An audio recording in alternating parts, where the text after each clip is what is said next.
Good evening friends. आज पुन्हा आपल्या सर्वांसाठी अतिशय सुंदर असा व्हिडिओ घेऊन आलेलो आहे. तर मी जे काही शब्द आज आपल्याला सांगणार आहे त्या शब्दांचा योग्य व आवश्यक त्या ठिकाणी उपयोग करून आपण इंग्रजी वाक्यरचनेमध्ये त्यांचा उपयोग करू शकतात आणि बिनधास्त इंग्रजी बोलू शकतात.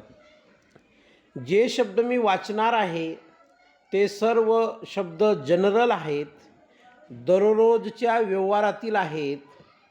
बघा, बिकॉज म्हणजे कारण, कॅन शकणे, डू करणे, डज करणे, डीड केले, डन केले होते, इच प्रत्येकी किंवा प्रत्येक, अर्ली लवकर, हॅव जवळ असणे, हॅज जवळ असणे, एनीबडी कोणीही, नोबडी कोणीही नाही, एव्हरीबडी प्रत्येक, डिफरन्स म्हणजे फरक, सिच्युएशन म्हणजे परिस्थिती, जनरेट म्हणजे निर्माण करणे, शेमलेस निर्लज्ज, क्वालिटी गुणवत्ता, नोबडी कुणीही नाही, फ्रेंडशिप मैत्री. तर हे सर्व शब्द आपण आपल्या इंग्रजीमध्ये वापरू शकतो आणि इंग्रजी बोलू शकतो. उजव्या बाजूला शब्द आहेत अननोन, माहीत नसलेला, म्हणजे ज्याला आपण ओळखत नाही त्याला स्ट्रेंज म्हणतो आपण. रिअलाइज जाणीव असणे, थिंकिंग विचार करणे, ऑब्झर्व निरीक्षण करणे, फिअरफुल भीतीदायक, क्रिटिकल गंभीर, हेजिटेट संकोच करणे, इमिडिएट लगेच तात्काळ, प्लेझर म्हणजे आनंद,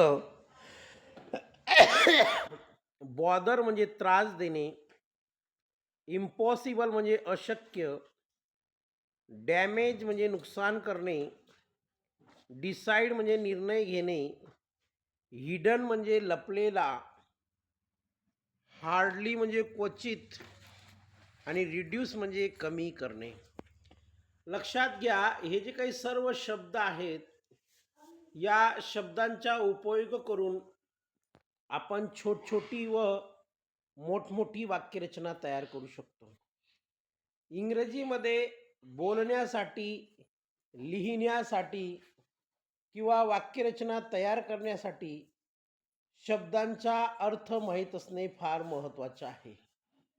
आपल्याला शब्दांचा अर्थ माहीतच नाही तर आपण नेमकं आपल्याजवळ असणारे शब्द कोणत्या अर्थाने इंग्रजी वाक्यरचनेमध्ये वापरावे हे आपल्याला कळणार नाही.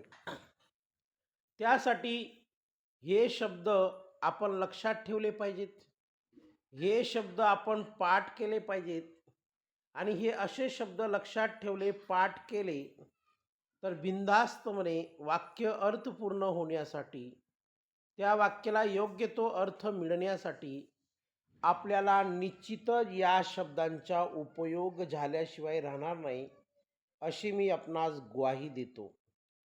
पुन्हा शब्द वाचून दाखवतो. Because, can, do, does, did, done, each, early, have, has, anybody, nobody, everybody, difference. त्याच्यानंतर इकडे बघा, इकडे काही शब्द आहेत unknown, realize, thinking, observe, fearful, critical, hesitate, immediate, pleasure, bother, impossible, damage, decide, hidden, hardly, reduce.